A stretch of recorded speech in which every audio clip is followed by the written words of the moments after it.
Hello friends, dear brothers and sisters in Christ Jesus. యేసు క్రీస్తు ప్రభు యొక్క పరిశుద్ధ నామములో మీకు నా శుభాలు తెలియజేస్తున్నాను.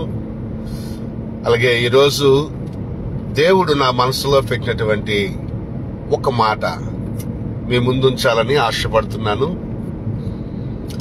దేవుని యొక్క మాటలు మనకు దేవుని వాగ్దానాల రూపంలో, ప్రవచనాల రూపంలో, లేక దేవుని స్వరం వినే రూపంలో మనకు లభ్యమవుతున్నాయి.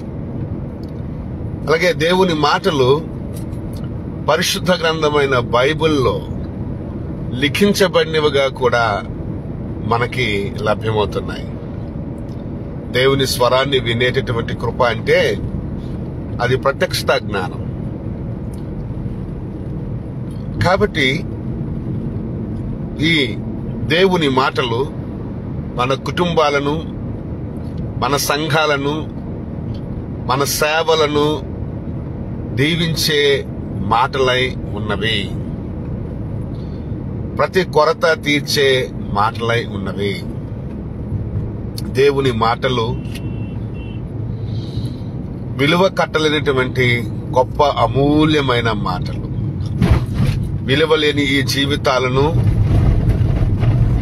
కూలిపోయి అర్థాంతరంగా ఆగిపోయిన సేవలను, కూలిపోయిన జీవితాలను తిరిగి నిలబెట్టగలిగేటటువంటి శక్తివంతమైన మాటలు మన దేవుని మాటలు. హల్లెలూయా. అయితే యెషయా ప్రవక్త ద్వారా దేవుడు ఒక మాట పలుకుతున్నాడు. 58వ అధ్యాయము 11వ వచనంలో, నీవు నీరు కట్టిన తోట వలెను, అలాగే నీటి ఓట వలెను ఉంటావు అని ఒక మాట రాయబడింది. ఉబుకుచుండు నీటి ఊట అంటే దాని అర్థం ఏంటో తెలుసా? దేవుని వాక్యము ఏ జీవితంలో అయితే ఊరుతుంటాదో, ఉబుకుచుంటాదో, ఆ జీవితం ఎప్పుడు కూడా పచ్చగా ఉంటుంది, ఫలభరితంగా ఉంటుంది. నీరు చల్లదనానికి సాదృశ్యం. నీటిలో శక్తి ఉంది. ప్రియులారా, జీవింపచేసే గుణం ఉంది. నీరు ఫలింపజేసేటటువంటి గుణం ఉంది నీరికి. నీరు లేని చోటు గాని, నీరు లేని తోట గాని ఫలభరితమవ్వవు. అక్కడ శాపము, పాపము, అపరిశుద్ధత, అపవిత్రాత్మలు ఉంటాయి. అయితే ప్రియులారా, నీరు అనేది దేవుని వాక్యానికి సాదృశ్యంగా మనకి పరిశుద్ధ గ్రంథమైన బైబిల్లో పోలికలు ఉన్నాయి. ఎందుకంటే ఆ నీటిలో బంగారం ఉంది, బోలం ఉంది, గోమేధికం ఉంది, అనేక విలువైనటువంటి వస్తువులు నీటిలో ఉన్నాయి. కాబట్టి ప్రియులారా, ఈ నీటికి ఉన్నటువంటి 3 లక్షణాలు నేను ఒక 5 నిమిషాల్లో చెప్పి ముగించాలని ఆశపడుతున్నాను. దానికి ముందు నా వెనకాల మా చిన్నబ్బాయి ఉన్నాడు. హాయ్ జాస్వా, హాయ్ చెప్పు. నా ఎదురుగా, నా ప్రక్కన నా భార్య పాస్టమ్మ గారు ఉన్నారు. చెప్పు నాన్న, హాయ్ చెప్పు. Hallelujah, hallelujah, praise the lord, hallelujah. What happened? చెప్పు, హాయ్ చెప్పవా. సో మేము కుటుంబ సమేతంగా ఈరోజు ప్రయాణమై వెళ్తున్నాం. ప్రియులారా, నీరుకు ఉన్నటువంటి అతి గొప్ప లక్షణాల్లో మొదటి లక్షణాన్ని నేను మీకు తెలియచేసి ముందుకు కొనసాగుతాను. ఏ పొలమైనా దున్నబడాలి అంటే, ఏ పొలమైనా పంటకు అనుకూలమైన పరిస్థితి ఆ పొలంలో ఉండాలి అంటే మొదటగా అది దున్నబడాలి. అది దున్నబడాలి అంటే ఆ పొలానికి నీరు అవసరం. ఆ నీరు వెళ్ళినప్పుడు నాగలితో రైతు పొలాన్ని దున్నుతాడు. ఆ నీరు అనేది ఎండిపోయిన బీడు భూములుగా ఉన్నటువంటి, అంటే పనికిరాని భూములుగా ఉన్నటువంటి ఆ భూముల్ని తడుపుతుంది. తడిపి దానిలో విత్తనం వేయటానికి అనుకూలమైనటువంటి వాతావరణాన్ని ఆ నీరే తీసుకొస్తుంది. అప్పుడు ఆ దున్నిన భూమిలో విత్తనం వేస్తే గనుక అది మొలకెత్తి చిగుర్చి మొక్కై అది ఫలింపుకి వస్తుంది, పంటకు వస్తుంది. అదే నీరు లేకపోతే గనుక ఆ పంటకు అనుకూలమైన పరిస్థితి ఆ పొలంలో ఉండదు.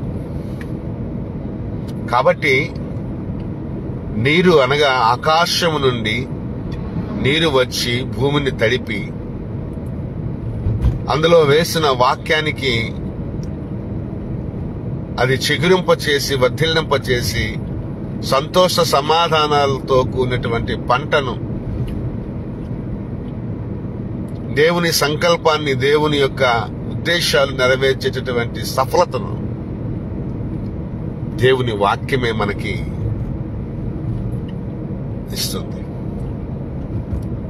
వాక్యమై ఉన్న నీరు ఎండిపోయిన మన జీవితాలను, వీడుబారిపోయిన మన జీవితాలను, ఫలము లేని నిష్ప్రయోజనమైన మన జీవితాలను సఫలపరచడానికి, అలాగే సంతోషపరచడానికి, సమృద్ధినివ్వడానికి దేవుని వాక్యం అనే నీరు మన జీవితాలను తడుపుతుంది. మన జీవితాలలో దేవుని సంకల్పాన్ని, ఉద్దేశాన్ని నెరవేర్చడానికి ఆ నీరు ఉపయోగపడుతుంది. రెండవదిగా మనం చూసుకుంటే గనుక,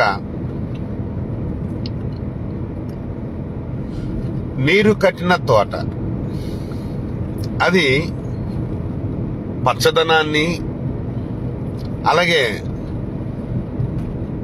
ఫలభరితమైన తోటగా ఉంటుంది.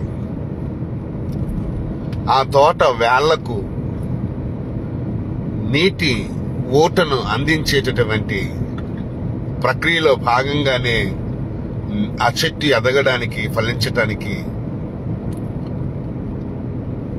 చిగర్చటానికి, వర్ధిల్లటానికి అది ఉపయోగపడుతుంది. ఆ తోటకు పచ్చదనాన్ని, ఆ తోటకు చల్లదనాన్ని, ఆ తోటకు ఫలభరితమైన తోటగా ఉంచడానికి ఆ నీరే ఉపయోగపడుతుంది. ఇది ఒక ఆశీర్వాదం. శాపం ఉన్న దగ్గర ఫలింపు ఉండదు. శాపం ఉన్న దగ్గర పచ్చదనం ఉండదు, చల్లదనం ఉండదు. అంత దుఃఖమే, కోపమే, దురాశే, అంతా మరి నష్టమే, కష్టాల పాలే. కానీ వాక్యం ఉన్న దగ్గర చల్లదనం ఉంటుంది, పచ్చదనం ఉంటుంది, ఫలభరితమైన అనుభవంలోకి మనము వస్తాం. మూడవదిగా అక్కడ చెబుతున్న మాట ఏంటంటే, ప్రియులారా, నీ ఎముకలకు క్షామకాలాన బలాన్ని ఇస్తుంది. అంటే చెప్తున్నాను కదా, నీటిలో జీవింప చేసేటటువంటి ఒక శక్తి ఉంది. నీరు జీవాన్ని ఇస్తుంది. ఈ నీరు మన జీవితాల్లో దాహం వేసినప్పుడు తృప్తినిస్తుంది. మన ఎముకలు క్షామకాలం అనేది మనకు కష్టకాలం వచ్చినప్పుడు, అనారోగ్యం వచ్చినప్పుడు, లేక అవసరాలు వచ్చినప్పుడు బలాన్ని ఇస్తుంది. ఎముకలను బలపరుస్తుంది. ఎముకలను బలపరచడం అంటే ఆరోగ్యము, జీవము, ఆయుష్, ఆశీర్వాదము మనకి నీరు కలిగిస్తుంది. ఇది నీటిలో ఉన్నటువంటి ప్రత్యేకత. పచ్చదనం అనేది సౌందర్యం. పచ్చదనం అనేది సౌందర్యం. సౌందర్యానికి దేవుడు మన జీవితాలు బ్యూటిఫుల్ గా ఉండటానికి దేవుడు ఆ నీటి ద్వారానే కృప చూపిస్తాడు. పరిశుద్ధత అనేది కూడా నీటి వల్లే వస్తుంది. నీరు, వాటర్ ప్యూరిఫైస్, శాంక్టిఫైస్. మనకి నిర్దోషమైనది గాను, నిష్కలంకమైనది గాను, మడతలేని, మచ్చలేని, ముడతలేని, నిష్కలంకమైన, నిర్దోషమైన, పరిశుద్ధమైన సంఘముగా దేవుని ఎదుట నిలిచోబెట్టడానికి వాక్యముతో దేవుడు మనల్ని ఉదక స్నానం చేశాడు. ప్రియులారా, ఇది నీటిలో ఉన్నటువంటి గొప్ప లక్షణాలు. మానవ జీవితం పచ్చగా ఉండాలి అంటే, మానవ జీవితం ఫలభరితంగా ఉండాలి అంటే, మానవ జీవితం వర్ధిల్లాలి అంటే, మానవ జీవితం చిగుర్చాలి అంటే, మానవ జీవితం సంతోషంగా ఉండాలి అంటే, మానవ జీవితం సమృద్ధిగా ఉండాలి అంటే, మానవ జీవితం సంతృప్తితో ఉండాలి అంటే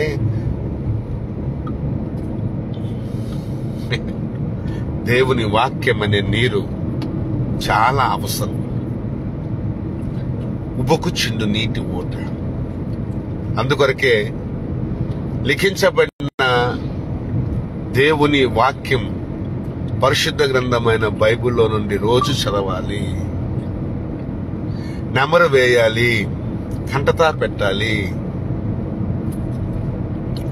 లేక ప్రార్థన చేసే సమయంలో, నువ్వు దేవుడితో ఏకాంతంగా గడిపే సమయంలో ఆయన స్వరాన్ని నువ్వు వినాలి. ఎప్పుడూ కూడా నీ హృదయంలో వాక్యాన్ని పదిలపరుచుకోవాలి, స్టోర్ చేసుకోవాలి. ఎల్లప్పుడూ నీ హృదయంలో అది నీటి ఊటలాగా ఊరుతూ ఉండాలి. అప్పుడు క్షామకాలం నీ ఎముకలు బలపడతాయి. రోగం వచ్చినప్పుడు, కరువు వచ్చినప్పుడు, కష్టం వచ్చినప్పుడు ఆ వాక్యమైన నీరు నీలో ఊరి ఆ వెచ్చదనం తగలకున్నా, ఆ శాపం తగలకున్నా, ఆ పాపం అంటకున్నా నీకు బలాన్ని ఇచ్చి నిల్చోబెడుతుంది దేవుని వాక్యం. అలాగే బీడుబారిపోయిన, ఎండిపోయిన నీ జీవితానికి చల్లదనాన్ని, నీటిని దేవుడు సమకూర్చి ఫలభరితమైన పంటగా, పొలముగా నిన్ను దీవించే నీరే దేవుని వాక్యం. కాబట్టి ప్రియులారా, ఈ నీటి ఊట నీలో ఊరుతుందా? నీవు ఉబుకుచుండు నీటి ఊట వలె ఉంటావు. లేక ఇంతకుముందు చెప్పినట్టుగా నీరు లేని చోట శాపం ఉంటుంది, అపవిత్రాత్మలు ఉంటాయి, అపరిశుద్ధత ఉంటుంది, అన్యాయము అక్రమాలు ఉంటాయి చెప్తున్నాడు కదా. యేసు లేని జీవితాన్ని చక్కగా గడిపినప్పుడు నేను అన్యాయంగా అక్రమంగా సంపాదించుకున్నానయ్యా, ఇప్పుడు నువ్వుంటే గనక నీ ముందే నేను ఒప్పుకుంటున్నాను, నా జీవితంలోకి వచ్చావు కాబట్టి నేను అన్యాయంగా అక్రమంగా సంపాదించిన సంపాదనలో సగం పేదలకు ఇచ్చేస్తానయ్యా అని తను తీసుకున్న తీర్మానం చాలా గొప్పది. అది సౌందర్యం అంటే, అది సంపద అంటే. నీరు ఉన్న దగ్గర సంపద సౌందర్యం ఉంటారు. ఈ నీరు అనేదే దేవుని వాక్యం, దేవుని జ్ఞానం. కాబట్టి ప్రియులారా, మీ జీవితాల్లో ఈ నీరు అనేది ఒక ఊటగా ఊరాలని, అటువంటి అనుభవంలో మీరందరూ ఉండి ఈ నీటి ఊట ద్వారా వచ్చు సమస్తమైన ఆశీర్వాదాలు మీరు అనుభవించాలని, ఆరోగ్యము, ఆయుస్సు, ఆనందము, అభివృద్ధి, ఇవన్నీ కూడా సమృద్ధి, సంతృప్తి, ఇవన్నీ కూడా మీరు అనుభవించాలని, ఫ్రూట్ఫుల్నెస్ అనుభవించాలని మనస్ఫూర్తిగా కోరుకుంటూ ఈ నా మాటలు ముగిస్తున్నాను. అలాగే మీ అందరి కొరకు మరి ప్రార్థన చేయడానికి మన మధ్య అమ్మగారు ఉన్నారు. వారు కూడా చిన్న ప్రార్థన చేసి ఈ కార్యక్రమాన్ని ముగించాలని ఆశపడుతున్నాను.